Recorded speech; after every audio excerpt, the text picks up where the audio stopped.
Buongiorno ai titoli. A Lampedusa si ricordano i migranti salvati che hanno ricominciato una nuova vita. Il racconto di Vito Fiorino, il pescatore che salvò 47 persone in mare e dice: mi hanno chiamato padre. Intanto sempre oggi altri 2 cadaveri recuperati e trasportati sull'isola.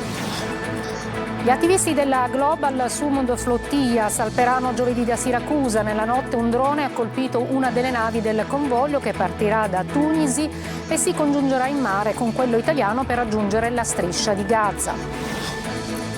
A Catania rincari per gli stalli delle strisce blu e orari estesi per chi va in auto ogni giorno. Parcheggiare in città ha un costo più salato. Si avvicina il ritorno sui banchi, ma resta sempre il nodo della sicurezza degli edifici scolastici. La denuncia del sindacato Gilda: l'87% delle scuole di Catania e provincia non sono a norma. A Porto Empedocle il dissalatore appena inaugurato è già guasto. Una valvola rotta fa uscire un getto d'acqua sulla vicina spiaggia di Marinella, piena di bagnanti. A Trapani al via la vendemmia della legalità a Salemi. Il vigneto, in un terreno confiscato alla mafia, produce vino biologico. Calcio, solidità difensiva e grande capacità realizzativa. Il Catania si gode il primo solitario e punta il Cosenza, prossimo avversario. La gara di domenica del San Vito in diretta, in chiaro e gratis su Telecolor. Il Palermo, dopo la sosta del torneo di Serie B, torna a lavorare in vista della partita contro il Sud Tirol, rosanero attesi da 6 gare in meno di un mese.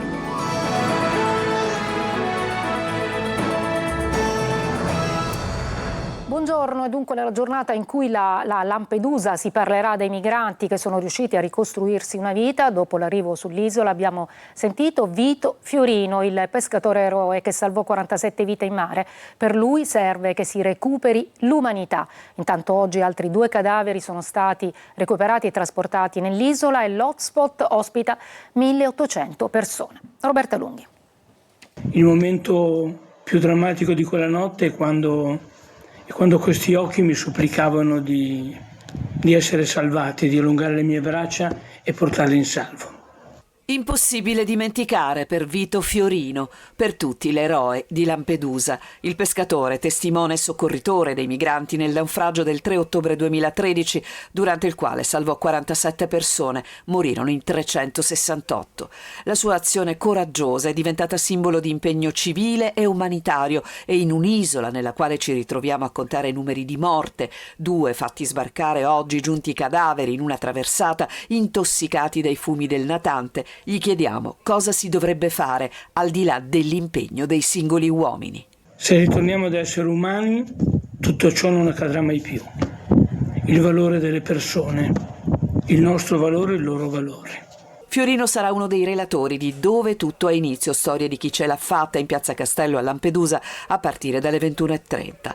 Un evento tra testimonianze e performance artistiche di stranieri che hanno avuto successo nel nostro paese, un'occasione per riflettere sul valore dell'accoglienza e dell'integrazione. Oggi Fiorino vive gran parte dell'anno a Lampedusa, mantiene i contatti con i migranti salvati e qualcuno lo chiama padre. Una persona che mi ha chiamato my father. Io non conoscevo l'inglese, non conoscevo questa parola e credo che sia stato il premio più bello di quel momento. Ora lui vive a Stoccolma, ha 2 figli e viviamo in una armonia, in una famiglia felice. Intanto sono 1802 i migranti presenti nell'hotspot di Lampedusa dopo la raffica di sbarchi degli ultimi giorni, un numero che non si registrava da mesi nella struttura di Contrada Imbriacola.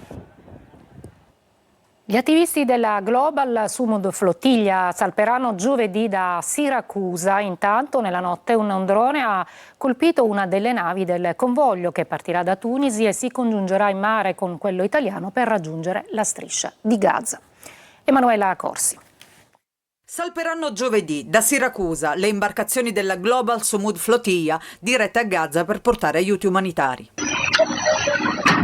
L'attacco avvenuto nella notte vicino il porto tunisino di Sidi Bou Said alla famiglia Madeira, la principale imbarcazione della spedizione, non ferma la missione umanitaria. La nave, sulla quale viaggia anche Greta Thunberg, è stata colpita da quello che si sospetta essere un drone. Il governo smentisce, ma le immagini delle telecamere confermano la versione degli attivisti che domani salperanno dalla capitale tunisina per congiungersi in mare con le altre imbarcazioni in partenza dalla Sicilia alla volta di Gaza. Siamo molto preoccupati, logicamente, perché è chiaro che chiunque ci fosse dietro, no? Questa scelta di bombardare tra l'altro la barca principale della Global Summit Flottiglia ha voluto dire chiaramente che questa operazione umanitaria non è ben voluta, e ciò nonostante noi confermiamo i nostri piani. Noi abbiamo le barche pronte con i viveri, con i farmaci, con a bordo appunto attivisti, giornalisti, parlamentari, medici. Una mobilitazione nazionale ed internazionale che vede la partecipazione di gente comune, volti noti della politica e dello spettacolo, e che non trova ancora il sostegno di molte istituzioni. Le immagini dei corpi scheletrici dei bambini morti di fame le abbiamo viste tutte, quindi sì, è vero, le flottiglie non dovrebbero essere organizzate, però purtroppo, visto che i governi e le istituzioni in quasi 2 anni non sono riusciti a fare niente, e la società civile non ha più potuto rimanere ferma. In serata previste manifestazioni in diverse città italiane contro l'ultimo attacco alla missione umanitaria. Ancora un incidente mortale la scorsa notte nel Palermitano e la 12ª vittima ad inizio settembre sulle strade siciliane. Marco Gullà. Ancora una volta l'asfalto che diventa teatro di tragedia, un mazzo di fiori lasciato proprio sul punto dell'impatto. Incidente mortale nella notte sulla statale 121, lo scorrimento veloce Palermo-Agrigento. Un uomo ha perso la vita nel tratto compreso tra Missilmeri e Bolognetta, all'altezza del chilometro 242. Si tratta di Roberto Coniglio, 42enne, di Mussomeli. L'uomo era al volante di una Mercedes quando, per cause ancora da accertare, ha perso il controllo della guida. L'auto si è ribaltata ed è finita fuori strada. Sul posto, successivamente, sono arrivati i sanitari del 118, ma per l'uomo non c'era più nulla da fare. I carabinieri hanno invece effettuato i rilievi per cercare di ricostruire la dinamica esatta dell'incidente, nel quale non sarebbero coinvolti altri veicoli. Probabilmente la causa dell'incidente è ancora legata all'alta velocità. Si tratta della 12ª vittima sulle strade siciliane dall'inizio di settembre, una scia di incidenti che continua purtroppo senza fine. Soltanto 2 giorni fa 3 persone avevano perso la vita in uno scontro tra 2 moto avvenuto nel Siracusano. Marito e moglie di 33 e 39 anni di Catania e un 40enne di origini romene che abitava nel Ragusano. A Catania, nel quartiere di San Giovanni Galermo, arrestato un uomo a bordo di uno scooter con una pistola carica nella cintura. Sulla pedana del motorino c'erano anche un secondo caricatore e munizioni. Restiamo a Catania, dove c'è la questione delle strisce blu, perché ci sono orari estesi e tariffe in aumento. È la stangata infatti di settembre. Per chi va in auto ogni giorno parcheggiare in città è sempre più salato. Eva Spampinato. Sono troppo schifata dell'amministrazione, di come funziona di posto, tutto qua. Aumentato! Cittadini catanesi esasperati da disagi, caro vita e adesso anche dal caro strisce blu. Ecco le nuove tariffe e soprattutto i nuovi orari. 90 centesimi la prima ora invece che 87 centesimi, 1 euro dalle ore successive. La sosta per mezza giornata adesso costa 3,95 euro, quasi 8 euro l'intera giornata. Una stangata blu silenziosa, arrivata non tanto a sorpresa quanto in sordina, annunciata a fine luglio nel pieno delle vacanze estive e poi messa in atto dal 1° di settembre, ma non tutti i cittadini ne sono ancora a conoscenza. No, non lo sapevo. Affatto no. Come l'ha saputo? Per caso su Facebook. Su stare a Catania costa più che a Roma, dove si paga 1 euro fuori dalla ZTL dalle 8 alle 19, con agevolazione, che a Catania non c'è, della sosta breve di 15 minuti per 20 centesimi. 8 ore continue a Roma costano 4 euro, a Catania invece 5,85 euro. È giusto pagare un servizio, però penso che i soldi vanno reinvestiti in piazze più pulite che non ci sono. Il problema sa qual è?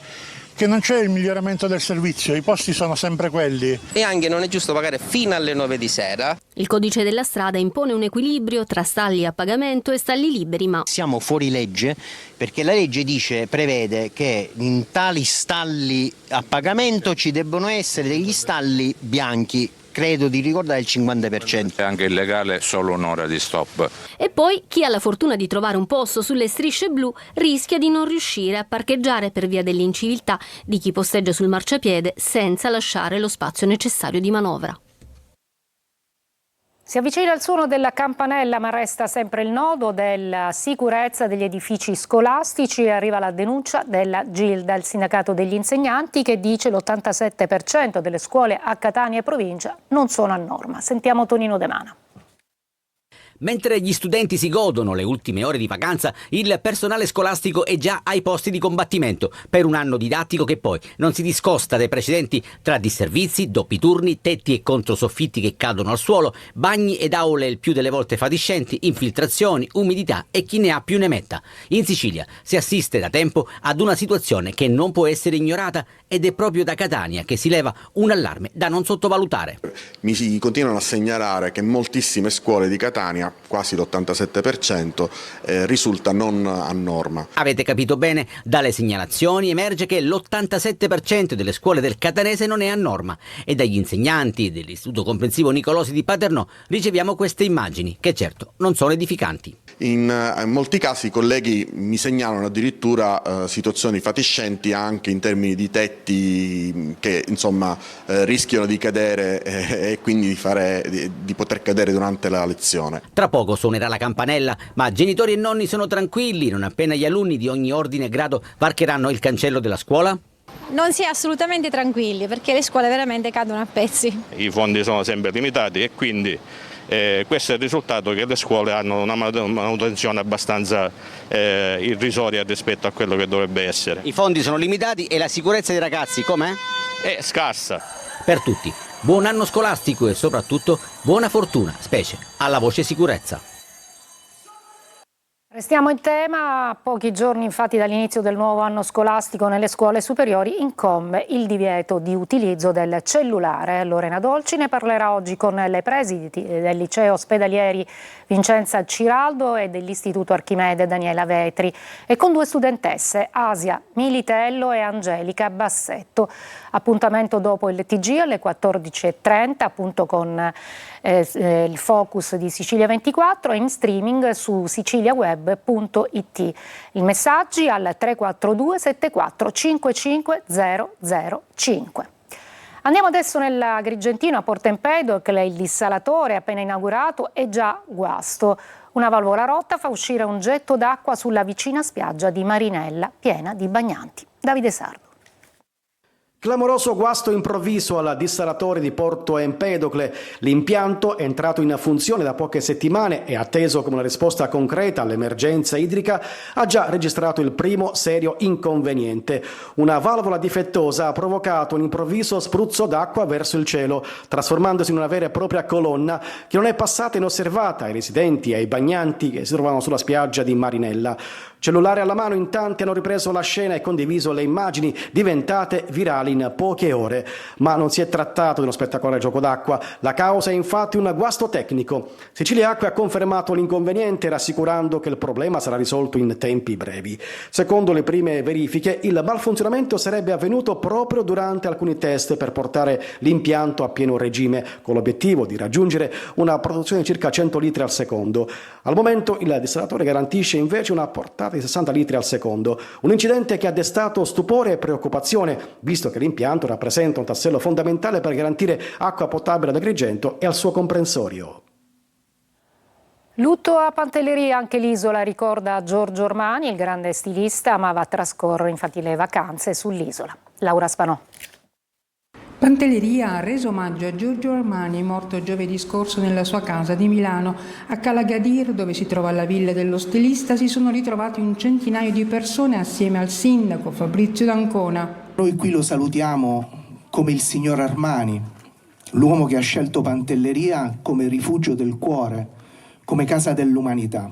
Per questo oggi, lunedì 8 settembre 2025, giorno dei suoi funerali, anche Pantelleria ha voluto dichiarare il lutto cittadino.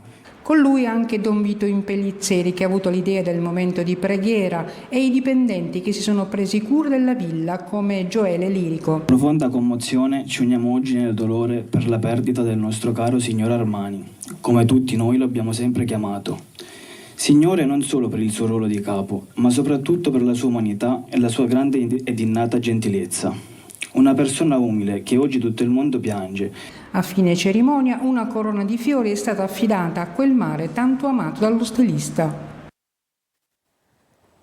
Una breve pausa, poi andremo a Salemi per la vendemmia della legalità.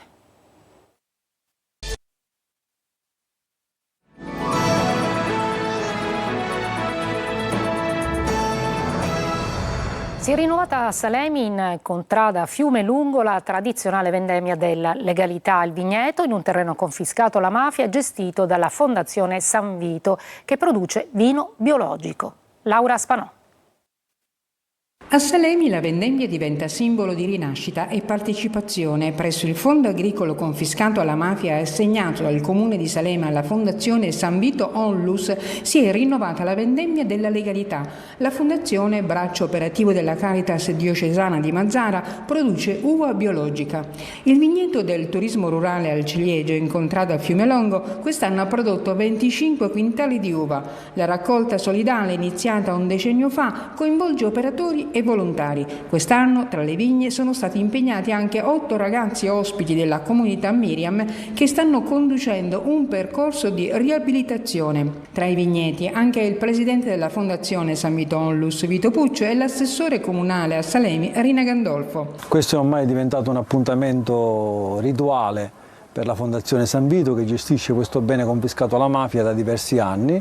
Anche quest'anno la nostra vite ha dato il suo frutto, abbiamo prodotto un po' di uva, quest'uva verrà venduta a una cantina e poi i ricavati verranno utilizzati per le attività della Fondazione. Auspichiamo che ci sia una maggiore partecipazione dei cittadini per mantenere e custodire sempre un bene che è di tutta la comunità. In mezzo ai filari sorge l'ex casolare trasformato in un ristorante con cucina tipica siciliana, simbolo concreto di un territorio che ha saputo rigenerarsi a partire dai beni sottratti alla criminalità organizzata. La vendemmia si è conclusa con una colazione rustica condivisa tra operai e volontari, segno tangibile di comunità e convivialità. Quando i costumi diventano protagonisti al pari della sceneggiatura, delle location e della musica, al Marzamemi Cinefest la mostra sui costumi della serie TV Leoni di Sicilia, sulla saga della famiglia Florio. E intanto anche Chiara Francini ha raccontato il suo ultimo libro, Le querce non fanno limoni. Sentiamo Orazio Longo. Alessandro Lai è uno dei costumisti più importanti della cinematografia italiana. Adesso alcuni dei suoi abiti sono esposti nella chiesetta antica Marzamemi nell'ambito del Marzamemi Cinefest 2025. Il vestito a cui è più affezionato è quello di velluto verde indossato da Giulia Portalupi, interpretata da Miriam Leone, nella serie TV I Leoni di Sicilia sulla saga della famiglia Florio. È un abito che io ho ripreso da un modello autentico del 1835, con le grandi maniche a sbuffo, il collo diciamo a V profondo con delle pieghe eccetera. Il lavoro di preparazione dei costumi per una serie così importante è un lavoro che dura mesi. In questo caso sono stati all'incirca 4 mesi, per cui un bel periodo. Al festival anche Chiara Francini, l'attrice e scrittrice che ha presentato il suo ultimo volume, Le querce non fanno limoni. Storia che attraversa 60 anni di storia italiana, il ventennio fascista, la seconda guerra mondiale e gli anni di piombo. Una grande protagonista che è la Delia, che è una donna che ha resistito tutta la vita, ha fatto la resistenza col fucile, ma ha resistito tutta la vita. Quindi è un romanzo politico, un romanzo storico, un romanzo molto popolare. Sul titolo del libro spiega che si tratta di una frase che le diceva sempre la sua mamma. Può voler dire che non ci si discosta molto da ciò da cui si proviene, ma può voler anche dire che non tutti nascono dove possono fiorire. Quindi se nasci quercia in un giardino di limone, molto probabilmente sarai vista diversa, sbagliata, puoi rischiare anche di essere tagliata, quindi se vuoi restare devi resistere. Breve pausa e poi il calcio. Il Catania si prepara al match a Cosenza e il Palermo invece sarà a Bolzano contro il Sud Tirol.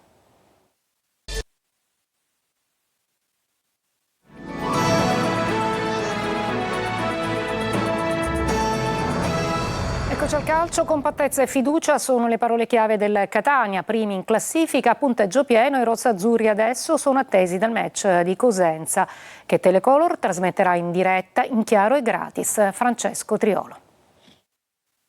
I numeri a dare e confermare forza a questo Catania, punteggio pieno, 11 gol fatti, nessun subito. I rossazzurri continuano a godersi a testa della classifica del girone, ma soprattutto gli attestati che arrivano da più parti. Il Catania c'è e da quanto visto è pronto a recitare il ruolo di protagonista per tutto il campionato. E questo è l'obiettivo della società e l'ambizione di un pubblico che anche contro il Monopoli ha chiarito di meritare altre categorie. La squadra poi, seppure in sole 3 partite, ha mostrato segnali di grande compattezza. La compattezza è importantissima perché prima di raggiungere dei risultati in campo bisogna fare gruppo all'interno dello spogliatoio e la compattezza è tutto, quindi noi insieme cercheremo di creare un ambiente all'interno che sia fatto di persone rispettose, di persone serie che hanno voglia di lottare insieme per un unico obiettivo. Da oggi si riprende a lavorare in vista della prossima partita. La squadra di Toscano domenica dovrà affrontare l'attesissimo match di Cosenza, un appuntamento importante di spessore con il tecnico che dovrà fare a meno solo dello squalificato Quaini che sconterà la sua ultima giornata di stop. Ma quella del San Vito Marulla sarà anche l'occasione ideale per aprire la grande stagione delle partite esterne dei rossazzurri trasmesse in diretta esclusiva dalla nostra emittente. La partita, vietata ai tifosi etnei, sarà visibile gratis e in chiaro su Telecolor a partire dalle 14 per 4 ore live in una versione extra large di diretta stadio.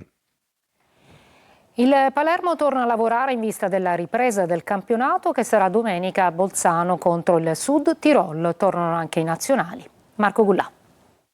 Motori riaccesi, il Palermo riparte in vista del prossimo match di campionato che sarà domenica al Druso contro il Sud Tirol. Rosanero attesi dal primo ciclo di gare ravvicinate dopo la sosta per le nazionali. 6 match prima della nuova sosta da domenica fino al 4 ottobre. 6 gare che potranno già fornire una prima radiografia sulle reali ambizioni del Palermo. Dopo Sud Tirol, Rosanero in casa contro il Bari, poi sfida esterna di Coppa Italia a Udine, sabato 27 trasferta di campionato al Manuzzi contro il Cesena, poi primo turno infrasettimanale casalingo contro il Venezia, infine il 4 ottobre alla Spezia.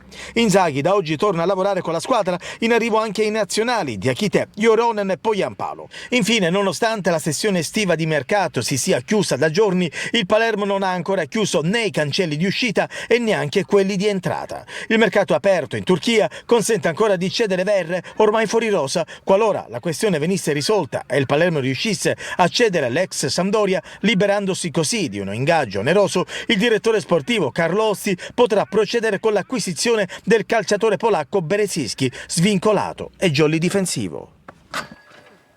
È tutto, la prossima edizione alle 19. Grazie per l'ascolto e buon pomeriggio.